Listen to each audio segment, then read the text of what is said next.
কিন্তু মাৰাটো বেয়া পাইছোঁ। মই কাৰো পক্ষে একো ক'বলগীয়া নাই। মই ল'ৰাটোক এনেকৈ মাৰিছে, ল'ৰাটো যদি কিবা এটা ঘটনা হ'লে মোৰ যাবলৈ মানুহ কোনো নাই। পিছত মোৰ দেউতা অসুখীয়া হৈ আছে, মোৰ ছোৱালীজনীয়ে মই অকলে থাকোঁ। বহুত কষ্ট কৰি পৰিছে, কাৰণ মই চাকৰি মোৰ মাত্ৰ 4 বছৰ হৈছে। মোৰ চাকৰি ইমান দিনৰ চাকৰি নহয়। মোৰ চাকৰি 4 বছৰ হৈছে। মোৰ 2টা ল'ৰা ছোৱালী পইচা দিব লাগে। সেইটো কাৰণে সি ভাবিছে চাগে মাক ইমান প্ৰেছাৰ নিদিওঁ, অলপ মানে পকেট মানি হওক বা কিবা এক্সট্ৰা খোৱা বোৱা বস্তুৰ পইচা লাগে ন সিহঁতক। সেইটো কাৰণে সি চাগে সম্ভৱ এই কামটো সি পাৰ্ট টাইম হিচাপে লৈ কৰিছে চাগে। চৰ এটা মাৰিলে ভাইটি হিচাপে মাৰিছে, সেইটোও বেয়া নাপাওঁ। কিন্তু তেওঁ এনেকৈ মানে ডিঙিটো হেৰি কৰি বেকা কৰিকৈ মাৰিছে। তাৰ যদি ঘটনা হ'লে মই ৰাতিখন মই কেনেকৈ গ'লোঁ হ'লে। এক্সট্ৰাকৈ যে কিবা কৰিছে সেইটো মই নাজানো। কালি ৰাতি যেতিয়া সি লগৰীয়াই ফোন কৰিছে 8টা-9টামান বজাত এনেকুৱা ঘটনা হৈছে জ্ঞানদীপৰ লগত, মইতো নাজানো ন জ্ঞানদীপে যে এক্সট্ৰাকৈ এনেকৈ প্ৰাইভেট কিবা জমেটো কিবা কাম কৰিছে। মই জানো কেমেৰা এটা আছে তাৰ, সি এডিটিঙৰ কাম কৰে। কিন্তু সি পাৰ্ট টাইম আমাক নজনাকৈ কি কৰিছে সেইটো আমি নাজানো। আৰু পইচা পাতি সীমিত পইচা দিওঁ চলিবলৈ, যিটো মই পাৰোঁ সেইটো মই দিওঁ। দৰমহা পইচা পাওঁ, মোৰ 2টা ল'ৰা ছোৱালী। কিন্তু মাৰাটো বেয়া পাইছোঁ। মই কাৰো পক্ষে একো ক'বলগীয়া নাই। মই ল'ৰাটোক এনেকৈ মাৰিছে, ল'ৰাটো যদি কিবা এটা ঘটনা হ'লে মোৰ যাবলৈ মানুহ কোনো নাই। পিছত মোৰ দেউতা অসুখীয়া হৈ আছে, মোৰ ছোৱালীজনীয়ে মই অকলে থাকোঁ।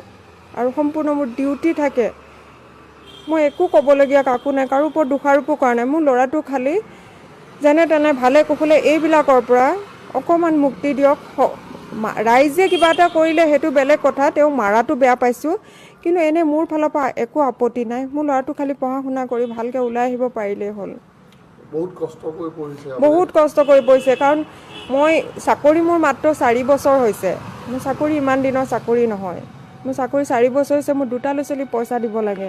সেইটো কাৰণে সি ভাবিছে চাগে মাক ইমান প্ৰেছাৰ নিদিওঁ, অলপ মানে পকেট মানি হওক বা কিবা এক্সট্ৰা খোৱা বোৱা বস্তুৰ পইচা লাগে ন সিহঁতক। সেইটো কাৰণে সি চাগে সম্ভৱ এই কামটো সি পাৰ্ট টাইম হিচাপে লৈ কৰিছে চাগে। মাৰাটো মানে তাক ডিঙি চেপি মাৰাটো বেয়া পাইছোঁ। হয়, ফাইন কাটক, তেওঁ কিবা এটা বেয়া পাইছে, ভুল হৈছে।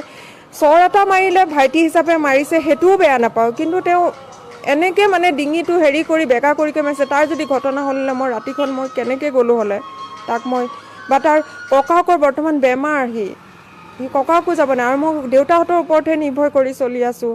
দেউতাহঁতে মোক চোৱা চিতা কৰে। মোৰ দৰমহা পইচাই মানে প্ৰায় নোজোৰা নিচিনাই, কাৰণ দুইটাই টাউনত থাকোঁ। সি গুৱাহাটী টাউনত থাকে, মই তেজপুৰ টাউনত থাকোঁ। মোৰ ইমানেই ক'বলগীয়া। মোৰ ল'ৰাটোক খালী যেনে তেনে অকণমান হ'লেও মানুহে ৰাইজে অকণ ছাপোৰ্ট কৰক, কিন্তু মানে শাস্তি নিদিয়ক। আৰু আপুনিওতো আৰক্ষীতে কৰে, তেনেকুৱা কৰে জানো? হয়, আৰক্ষীতে কৰোঁ, কিন্তু আমি তেনেকুৱা ধৰণৰ হেৰি নকৰোঁ। আমি ভাল বিহেভেই কৰোঁ, চবকে সুধি লওঁ ন। মানুহৰ হেৰি এটা মানৱতাও থাকে ন চবৰে। হয়, তেওঁ বেটেলিয়নত আছিলে। তেওঁ চাব ইনস্পেক্টৰ প্ৰমোশ্যন পাইছিলে তেতিয়া। তেওঁ ঢুকাই গ'ল 11 চনতে। ইমানেই।